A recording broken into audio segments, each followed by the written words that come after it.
J'ai tué mon père le jour de mes 18 ans. Pas avec un couteau ou une balle. Non. Ce serait trop banal. Trop rapide pour un homme qui m'a étouffé dans l'ombre pendant 16 ans. J'ai détruit sa vie. Pierre par pierre. En lui rendant chaque absence comme un coup de poignard invisible. Et le monde entier a applaudi sans le savoir. Ma belle-mère. Cette vipère aux lèvres peintes en rouge sang. Qui m'a arraché à lui comme on jette un chiffon sale. A hurlé mon nom pour la première fois ce soir-là. Suppliante. Brisé mais il était trop tard. Le poison que j'avais semé avait déjà rongé leurs racines. Et si je vous dis que c'était justice? Pas folie? Que la famille n'est qu'un mensonge qu'on se raconte pour dormir la nuit. Et que j'ai simplement ouvert les yeux en grand. Assez pour que le soleil brûle tout? Je m'appelle Élise Moreau. Et Paris n'a jamais été une ville de lumière pour moi. Né dans le 9e arrondissement. Au cœur de ces immeubles haussmanniens qui sentent le passé figé et les regrets aigris. J'ai grandi dans l'ombre d'un père qui m'aimait tant qu'il m'a oublié. Ou du moins. C'est ce que j'ai cru pendant des années. Mon père, Antoine Moreau, était un architecte prometteur. Un de ces hommes que les magazines comme Le Monde dépeignent comme des visionnaires, costume impeccable. Barbe taillée au millimètre. Et un sourire qui conquiert les salons des galeries d'art. Il avait 35 ans quand je suis né. Fruit d'une union brève et passionnée avec ma mère. Claire. Une infirmière aux mains calleuses et au cœur trop tendre pour ce monde. Claire et Antoine s'étaient rencontrés lors d'une grève à l'hôpital Lariboisière. En 2006. Elle. En blouse blanche tachée de sang. Lui. Venu rénover les couloirs comme un chevalier moderne. Leur amour était de ceux qui brûlent vite, nuit volée dans les bars enfumés de Pigalle. Promesse chuchotée sous la pluie fine de l'automne. Moi. Élise. Je suis arrivé 9 mois plus tard. Un cri strident dans la salle d'accouchement bondée. Antoine pleurait. Paraît-il. En me tenant contre lui pour la première fois. Ma petite lumière. Murmurait-il. En embrassant mon front ridé de nouveau-né. Mais les lumières s'éteignent. N'est-ce pas? 2 ans plus tard. Claire est morte. Un accident banal, une chute dans les escaliers de notre appartement exigu. Un verre de vin trop plein la veille au soir pour noyer la fatigue. Les flics ont parlé des accidents domestiques. Mais les voisins murmuraient la négligence. Antoine, rongé par la culpabilité, a replongé dans son travail comme un naufragé s'accroche à une planche. Il m'a confié à ma grand-mère. Une vieille bretonne acariâtre installée à Montmartre. Qui puait le tabac froid et les reproches incessants. Ton père est un lâche. Ma petite, me disait-elle en me coiffant avec des gestes brusques. Il t'aime. Mais l'amour, ça ne nourrit pas une enfant. Les premières années sont un brouillard de souvenirs flous.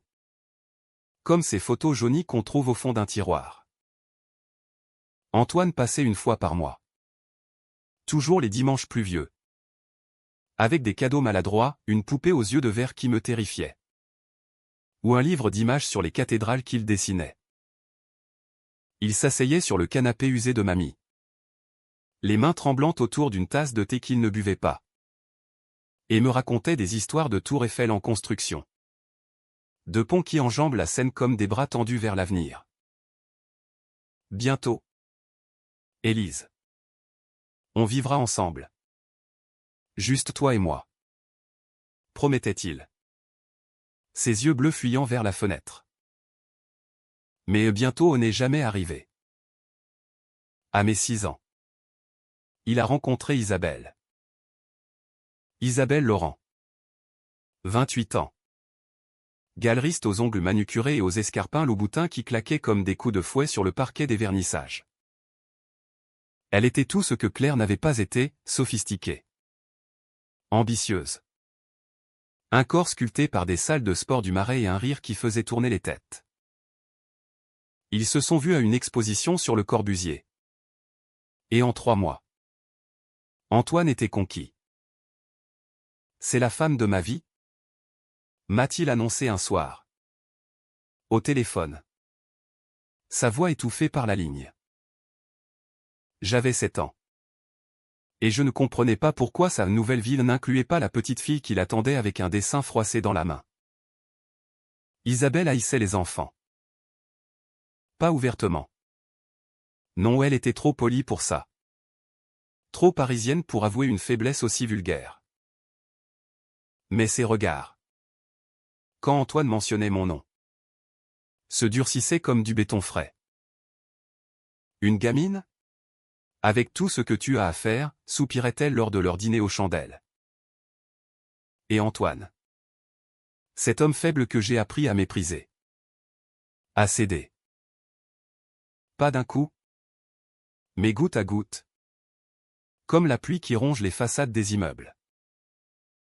Les visites se sont espacées, 1 mois. Puis 2. Puis rien. Les appels? Filés par un assistant, Monsieur Moreau est en réunion. Les cadeaux? Des chèques envoyés par courrier. Sans carte. Sans mots. Mamie est morte quand j'avais 10 ans. Cancer du poumon. Fumeur invétéré. L'enterrement était une farce grise sous la pluie de novembre. Au Père-Lachaise. Entouré de cousins lointains qui sentaient le vinaigre et les condoléances vides. Antoine est venu. Bien sûr. En costume noir impeccable. Isabelle à son bras comme une ombre élégante. Elle m'a tendu une main gantée de cuir, ma pauvre petite. Quelle tragédie. Ses yeux disaient, enfin. Tu es seule. Il m'a prise dans ses bras. Brièvement. Son parfum cher Chanel pour homme étouffant comme un linceul. On va s'occuper de toi. Élise. Promis. Mais les promesses d'Antoine étaient des châteaux de sable. Isabelle a décidé que je ne cadrais pas avec leur vie de couple naissante. Elle est trop attachée à son passé. À sa mère. A-t-elle plaidé lors d'une de leurs disputes que j'ai surprise par effraction dans son bureau. J'avais 13 ans. Et j'avais forcé la serrure pour fouiller ses tiroirs.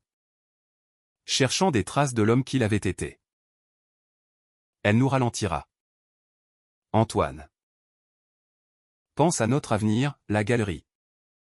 Les enfants que nous aurons. Et lui? Le traître? A acquiescé. Pas un mot pour moi. Ils m'ont envoyé en pensionnat à Lyon. Un internat catholique austère où les nonnes priaient plus qu'elles n'enseignaient. Pour ton bien. A-t-il écrit dans la lettre d'admission. Pour leur bien. Plutôt. À Lyon. J'ai appris la solitude comme une seconde peau. Les couloirs froids de l'école Saint-Joseph. Les dortoirs qui sentaient la lavande fanée et les larmes ravalées. Mes camarades étaient des filles de bonne famille. Avec des pères qui venaient les chercher le week-end. Des mères qui tricotaient des écharpes. Moi? Un fantôme. Les vacances? Passées chez une tante éloignée à Grenoble. Une femme acide qui me tolérait pour l'argent qu'Antoine versait. Les appels de mon père? Rares. Et toujours coupés court, je t'aime. Ma chérie. Mais papa est fatigué. Fatigué de quoi? De m'aimer? Apparemment. Pourtant. Au fond de moi. Une braise couvait. Pas de la tristesse, oh non. La tristesse est pour les faibles. De la rage? Pure et froide. Comme le Rhône qui charrie ses eaux troubles sous les ponts de Lyon. Je lisais voracement Balzac pour comprendre les intrigues familiales. Camus pour la révolte absurde. Et des thrillers français sombres comme ceux de Fred Vargas. Où les vengeances se mijotent dans l'ombre. À 16 ans. J'ai commencé à fouiller en ligne les réseaux sociaux d'Isabelle. Ses posts Instagram sur leur vie parfaite au dîner au Fouquet's. Voyage à Deauville. Et pas une photo de moi. Antoine. Rayonnant à ses côtés. Un fils nouveau-né dans les bras en 2020. Prénommé Lucien. Un frère que je n'ai jamais vu. Un remplaçant parfait. C'est là que j'ai décidé, 16 ans d'absence. C'est 16 ans de dette. Et pour mes 18 ans, je toucherai les intérêts. Pas avec des cris ou des scènes ça. C'est pour les hystériques. Non. Avec de la précision chirurgicale. Comme un architecte qui rase un bâtiment pour en rebâtir un autre. J'ai économisé chaque centime des allocations. Appris le droit en autodidacte via des MOOCS gratuits de la Sorbonne. Et tissé un réseau invisible, des amis de pension qui connaissaient des gens. Des contacts dans le milieu artistique lyonnais. Paris m'attendait. Mais ce serait moi qui l'envahirais.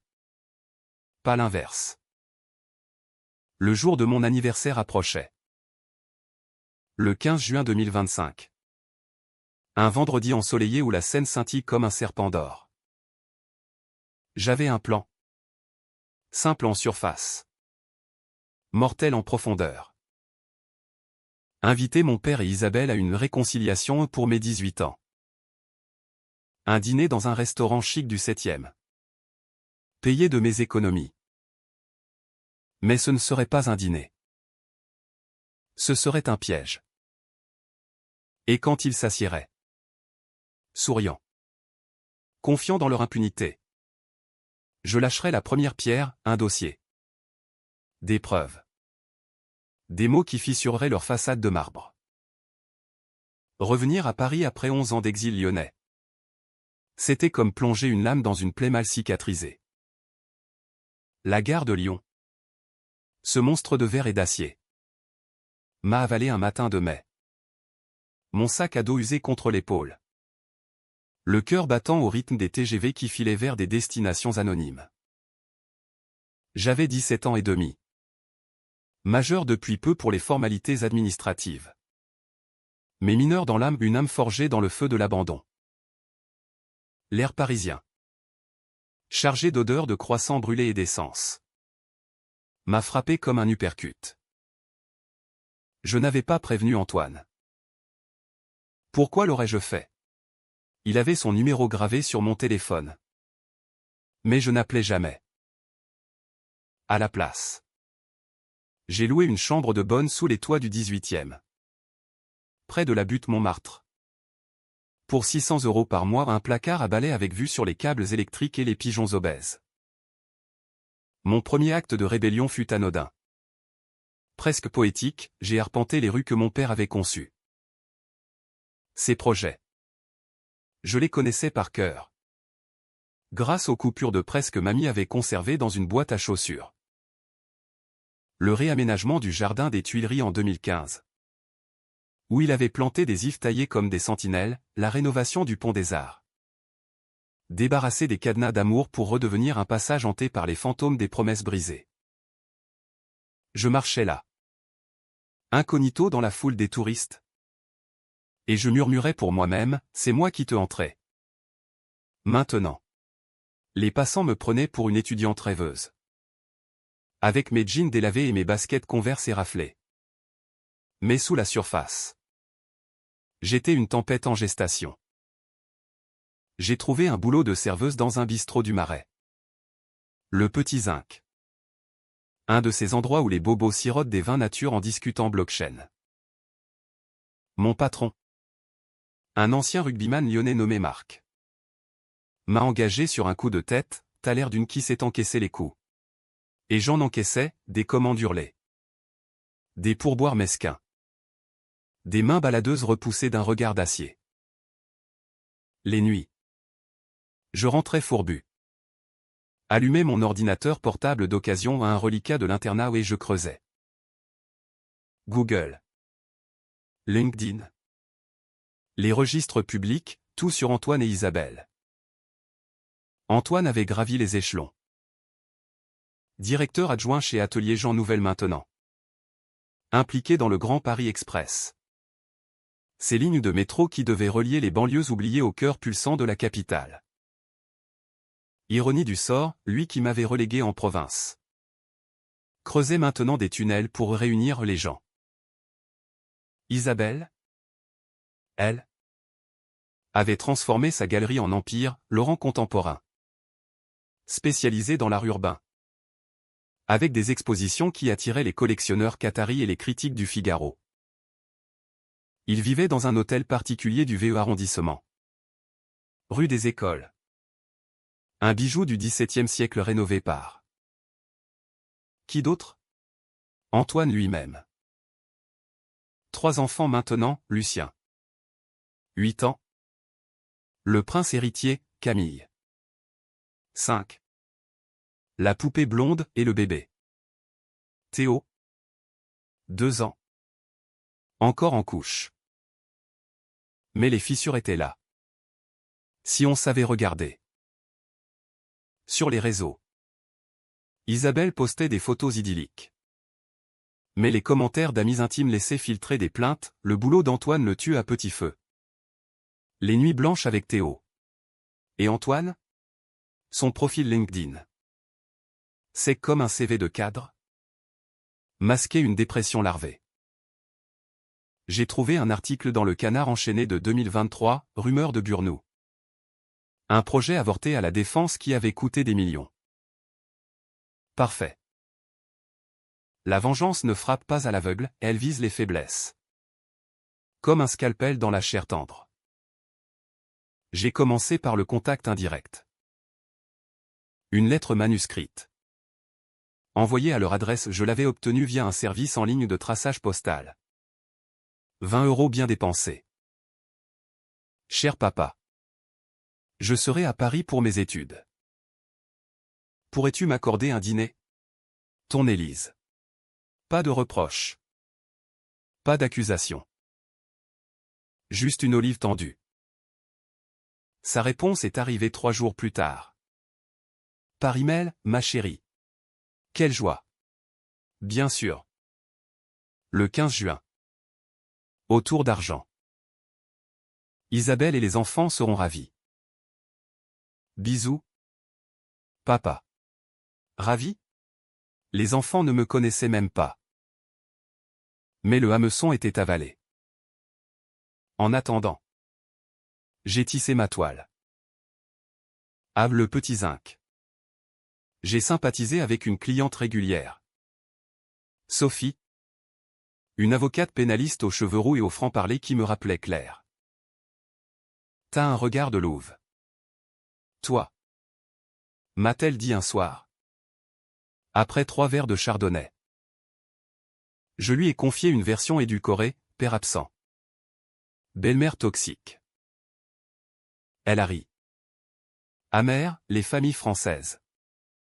C'est du théâtre de boulevard, masque et coup bas. Elle m'a donné des conseils gratuits, rassemble des preuves. Email. Témoignage. Tout ce qui pue le manquement à l'obligation parentale. Et j'en ai rassemblé. Des copies des chèques mensuels aux 300 €. À peine de quoi payer un loyer d'étudiante. Des extraits de comptes bancaires montrant qu'Antoine gagnait 150 000 € par an. Et qu'il avait investi dans la galerie d'Isabelle plutôt que dans mon éducation. Des témoignages de la tante de Grenoble, il ne l'appelait jamais. Cette petite. Mais le clou? C'était le dossier médical de Claire. J'avais supplié mamie. Avant sa mort? De me le confier. Un rapport d'autopsie discret, taux d'alcoolémie à 1,8 g par litre. Mais aussi des bleus suspects au bras. Des signes de violence conjugale refoulés. Antoine avait-il levé la main sur elle? Les flics n'avaient pas enquêté. Classant l'affaire trop vite. Mais moi. Je pouvais rouvrir la plaie. Sophie m'a aidé à contacter un détective privé. Un ex-flic nommé Duval. Pour 500 €, je creuserai. Gamine. Pour les cas comme le tien. Je fais tarif réduit. Les semaines ont filé comme les métros de la ligne 1. Je me suis inscrite à la fac de droit à Assas. Feignant l'étudiante studieuse. Mais mes nuits étaient des veilles de guerre. Des rêves où je voyais Antoine supplier à genoux. Isabelle arrachant ses perles de culture en hurlant. Pas de remords. Juste une excitation fiévreuse. Comme un amant interdit. Le 10 juin. Duval m'a livré son rapport, des photos d'Antoine en rendez-vous douteux avec un promoteur immobilier véreux. Des pots de vin pour un appel d'offres truqué sur le Grand Paris. Isabelle? Des dettes cachées à la galerie. Financées par des prêts usuraires. Leur mariage? Au bord du gouffre. Avec des textos volés où elle le traitait de gratté impuissant. Le 15 juin approchait. J'ai acheté une robe simple. Noire. Qui soulignait ma silhouette mince sans en faire trop l'élégance parisienne. Celle qui cache le couteau. Le tour d'argent. Avec sa vue sur Notre-Dame encore en échafaudage. Serait le théâtre parfait. J'avais réservé sous un faux nom. Payé d'avance. Et dans mon sac. Pas un cadeau. Mais une enveloppe Kraft, le dossier. Preuve. Chronologie. Et une lettre finale, 16 ans d'absence valent 16 ans de prison. Papa. Mais je te donne une chance, divorce. Reconnaissance des dommages. Où je balance tout aux flics et à la presse. Ce soir-là. En me maquillant devant le miroir fêlé de ma chambre. J'ai vu une femme naître. Pas une victime. Une exécutrice. Paris. En bas. Bruissait de klaxons et de rires. Moi. Je souriais pour la première fois depuis des années. La vengeance? C'est le sel de la vie et la mienne commençait enfin à avoir du goût. Le jour J. Paris s'était paré comme pour un bal masqué.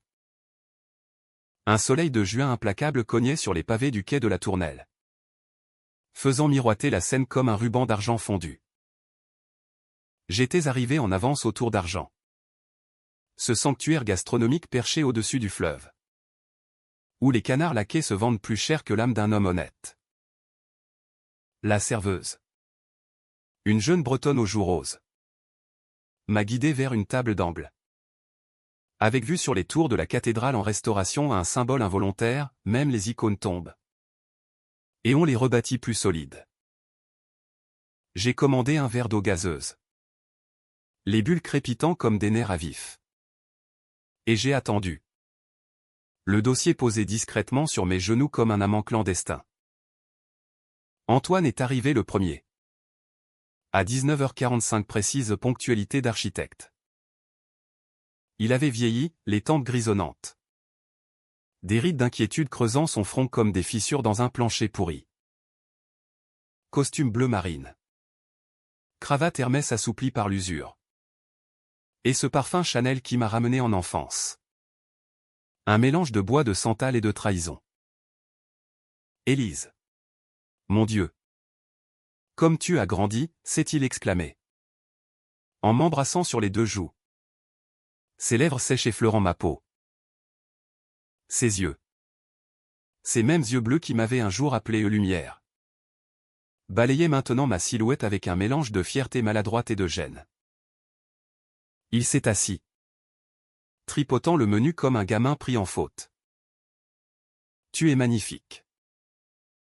Et à Paris pour la fac? Droit. C'est ambitieux. Comme ta mère. Claire. Il l'avait dit. Le nom interdit. Celui qui flottait entre nous comme un fantôme aux lèvres scellées. J'ai souri. Un sourire poli. Parisien, oui. Comme maman. Elle aurait été fière. Le serveur a apporté les apéritifs un kir royal pour lui. Mon eau pour moi et Antoine a enchaîné sur des banalités, le trafic sur le périph'. Le printemps doux. Son dernier projet sur les berges de la Marne. Mais sous ces mots, je sentais la panique, ses doigts tremblaient légèrement sur le verre.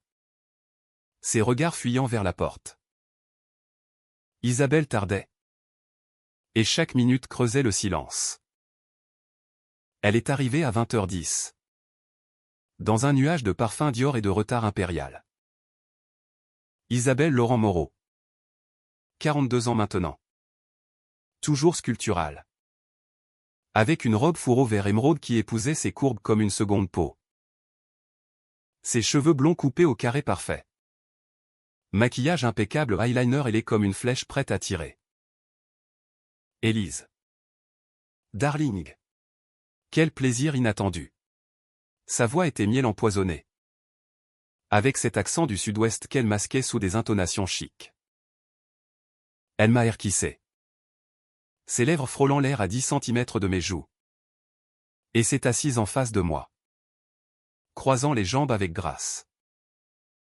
Antoine m'a tellement parlé de toi. Nos enfants sont impatients de te rencontrer. Nos enfants. Le possessif qui me transperçait comme une épine. J'ai hoché la tête. Feignant l'enthousiasme, j'ai hâte. Lucien doit être grand maintenant. Conversation anodine au début, l'école des petits au lycée Henri IV. Les expositions à la galerie ou une sur Banksy qui avait fait scandale l'hiver dernier. Le serveur a apporté les entrées, foie gras poêlé pour eux. Salade pour moi. Je mangeais peu. La faim nouée au ventre par l'adrénaline. Antoine. Rougeau sous les lumières tamisées. Levait son verre, à tes 18 ans. Élise. Que cette année soit la meilleure. J'ai trinqué. Le cristal tintant comme un glas discret. À la famille. Ai-je répondu. Et leurs sourires se sont figés une fraction de seconde. C'est là que j'ai sorti l'enveloppe. Pas avec théâtralité au nom. Un geste fluide.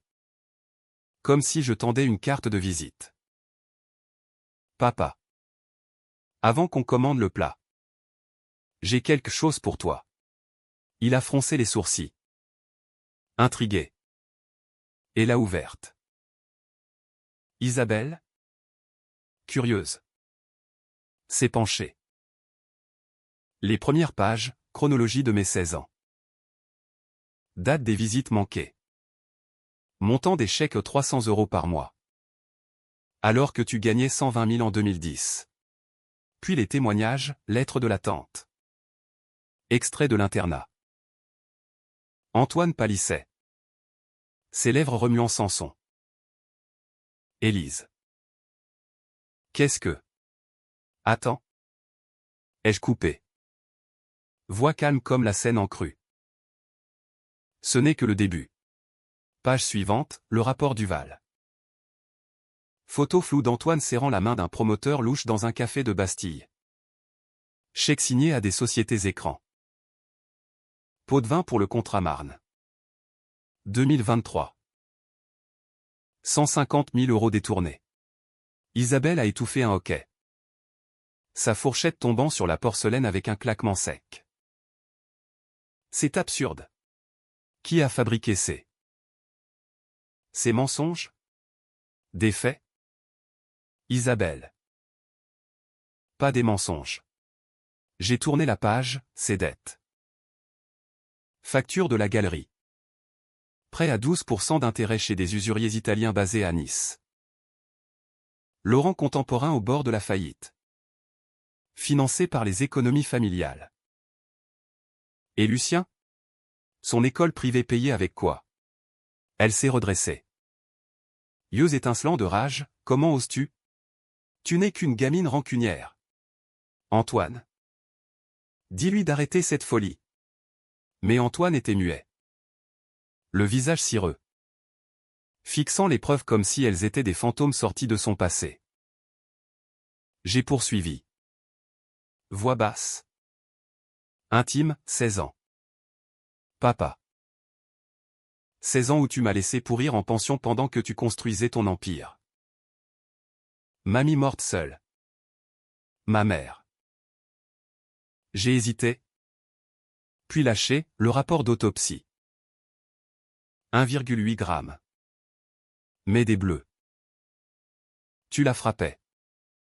N'est-ce pas? Et après? La culpabilité t'a fait fuir. Vers elle.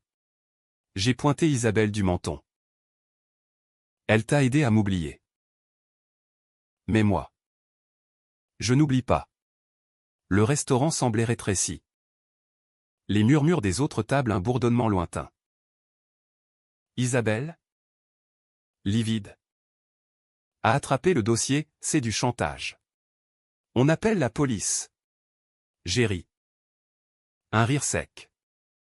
Sans joie, allez-y. Mais rappelez-vous, je suis majeur. Et j'ai des copies chez mon avocate. Sophie Bertrand. Du barreau de Paris. Elle attend mon signal. Antoine a enfin parlé. Voix brisée, Élise. Ma chérie. J'étais perdu. Après Claire. Tout s'est effondré. Isabelle m'a sauvé. Sauvé? J'ai craché le mot comme un poison. Tu m'as sacrifié.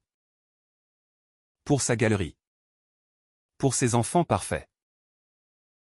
Aujourd'hui. Pour mes 18 ans. Je veux réparation. Divorce. Pension compensatoire, 500 000 €. Pour 16 envolées. Et reconnaissance publique, une interview aux Parisiens. Où tu admets tout. Ou demain. Ces documents atterrissent chez la brigade financière et voici.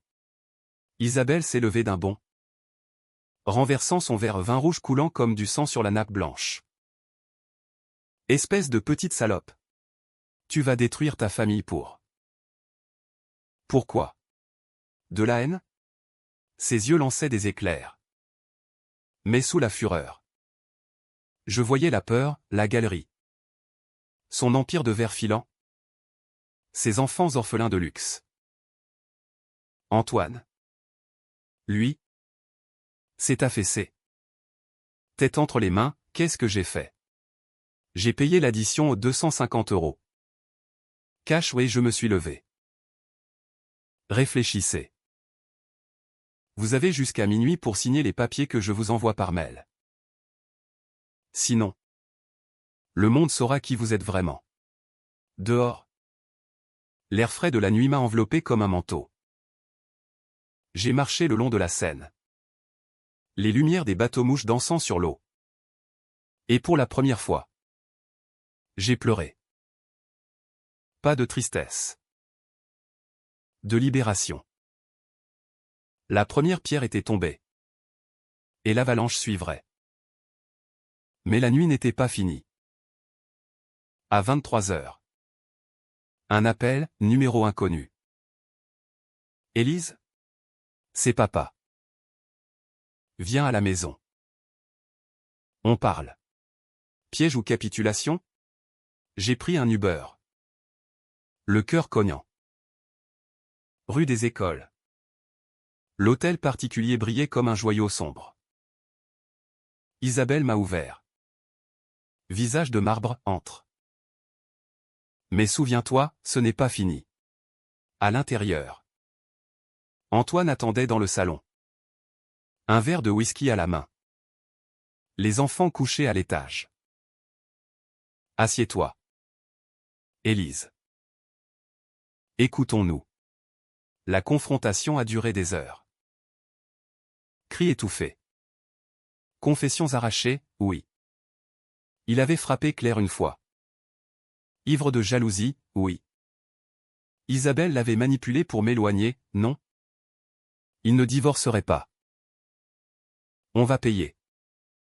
Élise. La pension. Mais la presse. Non. Pitié. J'ai refusé. Tenace comme la vigne vierge qui grimpait leur mur. À 2 heures du matin. Épuisé. Je suis parti sans accord. Mais le lendemain. Le mail est arrivé, nous acceptons tout. Sauf l'interview. Signé. Antoine. Victoire partielle. Mais la vraie vengeance? Elle couvait encore. Dans les détails. Dans les fissures que j'avais ouvertes. Paris dormait. Ignorant que son architecte chéri vacillait. Les jours suivants ont été un tourbillon de formalités froides. Comme un divorce en accéléré sans les cris du tribunal. Sophie, mon avocate ange gardien, a pris le relais, rendez-vous dans son cabinet du 8e. Un bureau lambrissé sentant le cuir et la victoire. C'est du solide. Élise, m'a-t-elle dit en feuilletant le dossier. Ses lunettes à monture d'écaille glissant sur son nez. Manquement à l'obligation alimentaire. Article 371 A2 du Code civil. Et pour les soupçons de corruption. On alerte la HATVP discrètement, ils adorent les cols blancs. J'ai signé des procurations. Des avenants. Sentant le poids du papier comme des chaînes que je passais à eux. Antoine a viré 50 000 € d'acompte le lendemain. Un virement anonyme sur mon compte BNP. Suivi d'un mail laconique, pour ton avenir. Papa. Mais l'argent n'était que le début. La vraie lame entaillait l'âme, la reconnaissance. J'ai exigé des lettres manuscrites. Pour chaque année perdue. Pour mes 7 ans. Je m'excuse de ne pas avoir été là pour ton gâteau d'anniversaire. Isabelle a rédigé la sienne sous la contrainte. Encre tremblante, j'ai été égoïste. Pardonne-moi. Hypocrite jusqu'au bout. Je les ai lus dans ma chambre de bonne. Sous la lucarne où la lune filtrait comme un œil accusateur.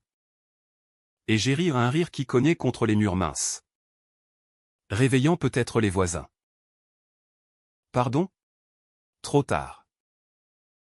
Ces mots étaient des trophées. Pas des baumes.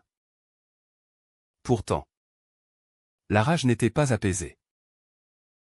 Elle mutait. Se transformait en quelque chose de plus vicieux, une soif de spectacle. Paris. Ville des lumières et des ombres. Offrait le décor idéal. J'ai contacté un journaliste freelance. Un certain Léo. Que Sophie m'avait recommandé, un ancien de Marianne reconverti en podcasteur. Friand d'histoires familiales tordues. Ton qu'a pu le drama bourgeois. M'a-t-il dit au téléphone. Voix rauque de fumeur. Le père absent qui rase des banlieues pendant que sa fille crève la dalle? C'est du pain béni pour mon prochain épisode. J'ai négocié, anonymat pour moi. Mes détails crus sur Antoine.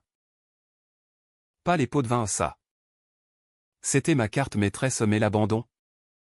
La pensionnat. La belle-mère vipère. Faire un feuilleton audio. Avec des acteurs pour les dialogues. Le podcast. Ombre familiale. Est sorti 2 semaines plus tard. Le 1er juillet.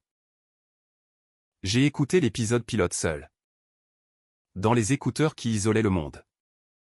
Allongé sur mon matelas gonflable. Voix grave du narrateur, dans les salons dorés du VE arrondissement. Un architecte célèbre a construit des rêves pour la ville.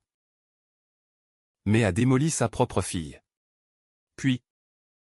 Une actrice imitant Isabelle. Stridente, elle est trop attachée à son passé. Mon cœur s'est serré. Non de douleur. Mais de triomphe pur. Les écoutes ont explosé, 50 000 en 24 heures. Retweet sur X. Débat sur France Inter. Est-ce de la vengeance ou de la justice, titrait Le Monde. Antoine a appelé. Paniqué, Élise. C'est toi. Retire ça. Les enfants entendent des murmures à l'école. J'ai raccroché. Sans un mot. Isabelle? Elle? A contre-attaqué. Une semaine après. Un coursier a livré une enveloppe, une proposition de règlement à l'amiable. 300 000 de plus. Et une invitation à un dîner de famille chez eux. Pour tourner la page. Écrivait-elle. J'y suis allé. Par curiosité morbide. L'hôtel particulier était un mausolée de luxe, meubles Louis XV. Tableaux de street artistes accrochés comme des trophées volés. Les enfants me fixaient. Curieux, Lucien. Le grand. Avec les yeux d'Antoine, Camille. Timide. Serrant une poupée. Tu es notre grande sœur, a-t-elle demandé. Voix fluette. J'ai souri. Caressant ses cheveux, oui. Ma puce. Mais les sœurs protègent. Parfois en blessant. Le dîner était tendu, magret de canard saignant. Vin de Bordeaux millésimé. Et des silences qui pesaient comme du plomb. Isabelle, en hôtesse parfaite, servait avec des gestes précis. Mais ses mains tremblaient. On veut t'aider. Élise. Vraiment. La galerie pourrait offrir un stage. Offrir? Comme une aumône. Antoine. Effondré dans son fauteuil. A craqué le premier, pourquoi nous es-tu autant? J'ai merdé? Oui. Mais je t'ai aimé. À ma façon. À sa façon. J'ai posé ma fourchette, l'amour ne se mesure pas en chèque. Papa. Il se mesure en présence. Tu m'as volé une enfance. Maintenant. Je vole ta réputation. Les enfants ont été envoyés au lit. Et la vraie bataille a commencé. Isabelle? Verre de chardonnay à la main. À lâcher, tu es comme ta mère, toxique. Accrocheuse. Claire nous a pourris. Et toi? Tu fais pareil. Toxique? Le mot a allumé la mèche. J'ai sorti mon téléphone. Lancé l'enregistrement vocal, un vieux truc appris sur YouTube. Répète ça. Pour l'audio. Elle a blêmi. Réalisant le piège. Antoine a supplié, arrête. Élise. On signe tout demain. Mais pitié. Pas les gosses. J'ai quitté la maison à minuit. L'air chargé d'ozone comme avant l'orage. Le lendemain. Le virement, 500 000 au total. Assez pour une vie nouvelle, appartement dans le 11e. Études payées. Voyage en Italie peut-être. Mais l'argent ne guérit pas les cicatrices, il les dore. J'ai investi dans moi, cours de théâtre pour affûter ma voix. Gym pour sculpter un corps invincible. Et le podcast? Léo en a fait une série, 5 épisodes. Avec des twists, l'autopsie de Claire suggérée comme homicide involontaire. Les dettes d'Isabelle comme toile d'araignée financière. Les auditeurs étaient accros, forum Reddit en français explosait de théories. Élise est une héroïne anti-patriarcat. Non. Une manipulatrice froide. Antoine a démissionné de son poste fin juillet. Un article dans Les Échos, Burnou et pressions éthiques. Isabelle a fermé une expo pour raisons personnelles. Leur mariage? Des rumeurs de séparation dans Gala. Moi? Gérer Paris comme une reine invisible? Buvant un café aux fleurs en lisant les échos de ma vengeance. Mais au fond. Une question me rongeait, et après? La rage s'estompait-elle? Ou mutait-elle en vide? Un soir doux. Lucien m'a appelé au numéro trouvé sur le net. Grande sœur? Papa pleure tout le temps. C'est ta faute? Sa voix enfantine m'a transpercé. Pour la première fois. Un doute, étais-je devenu le monstre qu'ils avaient créé? Non. J'ai répondu doucement, non. Mon cœur. C'est la faute de ceux qui oublient. Mais en raccrochant, les larmes sont venues. Vraiment. L'automne 2025 a enveloppé Paris d'un manteau de feuilles mortes et de regrets tardifs. Comme si la ville elle-même pleurait les illusions perdues. J'avais emménagé dans un studio du 11e. Rue Oberkampf. Un cocon moderne avec parquet craquant et vue sur les néons des bars alternatifs. Les 500 000 euros? Investis sagement, 200 000 en fonds indiciels pour l'avenir. 100 000 pour rembourser Sophie et Duval. Le reste en vie quotidienne livre. Voyage court. Et une thérapie que j'avais commencée chez une psy freudienne du quartier latin. La vengeance est un cri primal. Élise. Me disait-elle lors de nos sessions hebdomadaires.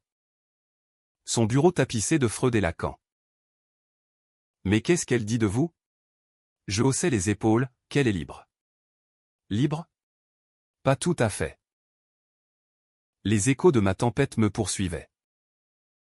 Le podcast avait dépassé le 1 million d'écoutes. Couronné par un prix au Festival de la radio en septembre. Léo m'avait invité incognito à la remise des prix. Au 104. Et j'y étais allé. Masqué par une perruque brune et une robe vintage. Applaudissements pour l'histoire vraie qui questionne la famille moderne. Débats enflammés sur BFM, la génération Z contre les baby-boomers négligents. Antoine. Lui. C'est éthéré. Un profil bas, plus de LinkedIn. Juste un cabinet freelance naissant à Belleville. Loin des spotlights. Isabelle? La galerie avait rouvert. Mais vidée de ses mécènes, qui veut financer une femme impliquée dans un scandale familial? Elle postait maintenant des selfies yoga. Tentant de recoller les morceaux d'une image fissurée. Mais la vraie exécution. Je l'avais gardée pour la fin. Les pots de vin. Pas une dénonciation anonyme ou trop lâche. Non. Une révélation signée. Fin octobre. J'ai rédigé une lettre ouverte au canard enchaîné. Sous pseudonyme, ex-fille d'architecte. Détail cru, date. Montant. Nom du promoteur, un certain Bertrand Duval. Ironie du sort. Homonyme de mon détective. Mon père a vendu Paris pour une montre de luxe et un silence familial. Envoyé par courrier. Avec copie aux flics de la PJ financière. 3 jours plus tard. L'article sortait, caricature d'Antoine en ras d'égout. Creusant des tunnels pour cacher ses sales affaires. Buzz immédiat, enquête lancée. Perquisition au cabinet nouvelle. Antoine m'a appelé ce soir-là. À 22h. Voix éraillée par le whisky ou les larmes. Élise. C'est toi. Hein? Pourquoi? J'ai payé. Bordel. La pension. Les lettres. J'ai écouté. Adossé à mon balcon minuscule. Le vent automnal fouettant mes cheveux. Parce que l'argent ne rachète pas l'honneur. Papa. Tu as corrompu la ville que tu aimais. Et moi. Je te rends l'appareil. Silence. Puis un sanglot, les enfants. Lucien demande pourquoi les policiers sont venus. Isabelle part. Élise. Elle dit que c'est ma faute? À cause de toi. À cause de moi? J'ai ri. Amer, c'est à cause de vous. 16 ans. Souviens-toi. Le lendemain. Perquisition chez eux. Photo volée par les paparazzi, Antoine menotté devant la porte. Chemise froissée, Isabelle hurlant sur les journalistes. Théo pleurant dans les bras d'une nounou. Voici titrait, l'Empire s'effondre, scandale chez les Moreau-Laurent. J'ai découpé l'article. Collé dans un scrapbook secret au mon album de victoire. Page noircie de notes psychologiques, jour un post-dénonciation, euphorie mêlée à vide existentiel. La psy avait raison, la vengeance creuse un trou. À mesure que leur monde s'écroulait. Le mien se vidait. Je sortais plus. Fréquentais les soirées étudiantes à la Coupole. Dansais sur du électro français jusqu'au bout de la nuit. Un garçon. Thibaut. Étudiant en cinéma à la Fémis. M'a dragué un soir, grand. Ébouriffé. Avec un sourire qui désarmait. T'as des yeux qui racontent des films noirs. M'a-t-il dit en m'offrant un verre. On a couché ensemble 3 fois. Dans son studio de la butte aux cailles. Corps emmêlés dans des draps qui sentaient la lavande et le désir fugace. Mais au matin. Je partais. Fantôme. Qu'est-ce qui te hante, m'a-t-il demandé une fois. J'ai murmuré, un père. Noël approchait. Et Paris se parait de guirlandes kitsch. Marcher au sapin puant le vin chaud. Antoine a tenté une dernière offensive, une lettre manuscrite. Livrée par coursier. Viens pour les fêtes? Élise. Les enfants veulent te voir. On recommence à zéro. Recommencer? J'ai brûlé la lettre dans l'évier. Flamme bleue léchant le papier comme un exorcisme. À la place. J'ai invité Sophie et Léo pour un réveillon improvisé, foie gras du supermarché. Rire sur le podcast. Toast la famille choisie. Mais à minuit. Sous les feux d'artifice de la tour Eiffel visible de ma fenêtre. Le doute m'a assailli, étais-je vengeresse ou orpheline éternelle? Janvier a apporté les suites judiciaires. Antoine inculpé pour corruption passive. Remise en liberté sous contrôle judiciaire. Isabelle déposait le bilan de la galerie. Fuyant vers le sud avec les petits. Un appel d'elle. Inattendu, tu as gagné. Élise. Mais tu as perdu aussi. Regarde-toi, seul. Aigri. Seul? Oui. Aigri? Peut-être. Mais vivante. Enfin. J'ai raccroché. Et pour la première fois. J'ai visité la tombe de Claire au Père-Lachaise. Herbe humide. Épitaphe simple, Claire Moreau. 1975 à 2008. Aimer comme si demain n'existait pas. J'ai posé une rose rouge, maman. J'ai fait ce qu'il fallait. La vengeance achevée. Le vide s'installait. Mais Paris. Impitoyable. Offrait de nouveaux chapitres. Thibaut m'invitait à un tournage, la fac reprenait avec des profs inspirants. Et moi? J'apprenais à remplir le trou. Grain de sable par grain, un café avec une amie. Un livre sur le pardon, que j'ai jeté à moitié lu. Une lettre non envoyée à Lucien, ton père est un homme brisé. Mais toi. Sois fort. Printemps 2026. Paris renaissait. Cerisier en fleurs le long de la Seine. Terrasse bondée de rires qui masquaient les failles. Un an après le dîner fatidique. Ma vengeance avait fané comme une vieille photo, Antoine purgeait 6 mois de prison avec sursis à Fresnes. Cabinet freelance en ruine. Vivant d'heures d'homme pour des rénovations de HLM. Isabelle s'était réinventée en coach de vie à Cannes. Post Instagram sur le pardon et la résilience. Ironie suprême. Les enfants? Placés temporairement chez une sœur d'Isabelle. Lucien m'écrivait des mails sporadiques, tu me manques. Grande sœur. Papa dit que tu es une guerrière. Guerrière. Le mot me réchauffait. Mais ne comblait pas. Moi. Élise Moreau. 20 ans maintenant. J'étais diplômé en droit avec mention. Stage chez Sophie qui murmurait déjà avocate spécialisée en droits familiaux. Mon studio du 11e. Échangé contre un 2 pièces rue de la Roquette. Avec balcon pour cultiver des herbes aromatiques au basilic. Thym. Remède contre l'amertume. Thibaut. Devenu amant régulier.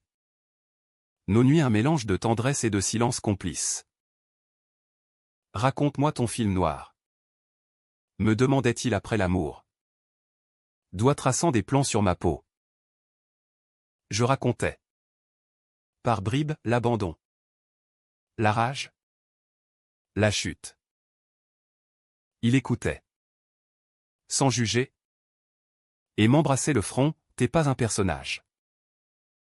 T'es le scénario entier. Mais la psychologie humaine. Cette bête aux 1000 têtes. Ne se tait pas si facilement. Les nuits d'insomnie. Je revivais le dîner, leur visage décomposé. Le vin rouge comme du sang. Était-ce justice? Ou vengeance aveugle? La psy, abandonnée depuis des mois, avait laissé une énigme, la limite? Élise. C'est quand le malheur de l'autre devient le vôtre. Avait-il? Antoine m'avait contacté une fois. Par avocat, demande de visite. J'avais refusé. Mais le doute s'insinuait, et si je lui rendais visite? Non pour pardonner. Mais pour clore? C'est ce que j'ai fait. Un après-midi de mes plus vieux. Fresnes. Ce bunker gris en banlieue sud. Puis la défaite et le désinfectant. Antoine. En parloir vitré. Avait rapetissé, cheveux blancs. Épaules voûtées. Regard hanté comme un croquis inachevé. Élise. Sa voix. Amplifiée par le combiné. Tremblait. Merci d'être venu. Je l'ai fixé. À travers la vitre froide, pas pour toi. Pour moi. Il a hoché la tête. Avalant sa salive, j'ai eu le temps de réfléchir. À Claire. À toi. J'étais un lâche. La peur m'a paralysé. Confession en cascade, les coups à Claire. Une fois seulement mais impardonnable, Isabelle. Un pansement toxique, les pots de vin. Un glissement pour protéger la famille. Mais je n'ai protégé personne. J'ai écouté. Cœur serré comme un poing. Pas de larmes, pas encore. Et maintenant, ai-je demandé. Il a souri. Triste, je reconstruis. Des plans pour des logements sociaux. Gratuits. Pour les oubliés comme toi. Ironie, l'architecte repenti. On a parlé 2 heures, de Lucien. Qui dessinait comme lui, de Camille. Qui chantait Faumet avec joie. À la fin. J'ai dit, je ne te pardonne pas. Pas encore. Mais je te libère. En sortant. Sous la pluie fine. J'ai respiré l'air libre comme une bouffée d'oxygène. Isabelle? Elle? Je l'ai croisée par hasard. En juillet. À une expo au palais de Tokyo. Elle? Bronzée de la Côte d'Azur. Moi en jean et chemisier blanc. Élise. Son ton. Neutre. Masquait la tempête. On a pris un café au bar. Silence pesant.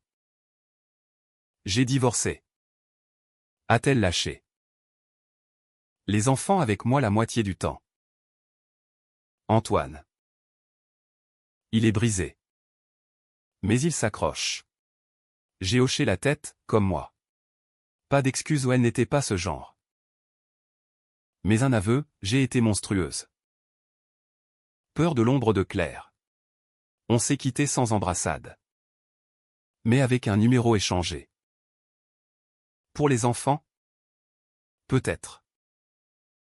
L'été a apporté la paix. Fragile comme un pont neuf sur la Seine. Vacances à Lisbonne avec Thibaut. Rue pavée et fado mélancolique qui chassait les fantômes. Retour à Paris. Rentrée en master. Et une décision, contacter Lucien. Un week-end à Cannes. Chez Isabelle aux pensions surveillées. Mes tendresses naissantes. T'es cool. Grande sœur. M'a dit Lucien en jouant aux échecs sur la plage. Camille m'a fait un dessin, une famille avec 5 silhouettes. Main dans la main. J'ai accroché au mur. À côté de l'article du Canard. La vengeance? Un chapitre clos. Mais le livre continue, amour. Ambition. Cicatrices qui deviennent tatouages. Paris. Ma ville m'a appris que la famille n'est pas sans. Mes choix. J'ai choisi la mienne, Sophie comme mentor. Léo comme confident. Thibaut comme encre. Et Antoine? Une carte postale pour son anniversaire. Anonyme, construit mieux. Pas de haine. Juste l'espace pour guérir. Debout sur le pont des Arts. Sans cadenas mais avec le vent en allié. Je regarde la Seine couler. Elle emporte les ruines. Apporte les possibles. À 20 ans. Je suis entière brisée. Recollée. Plus forte. Et si la vie est un drama? Le mien finit bien, non par la destruction, mais par la renaissance. La mienne? Surtout.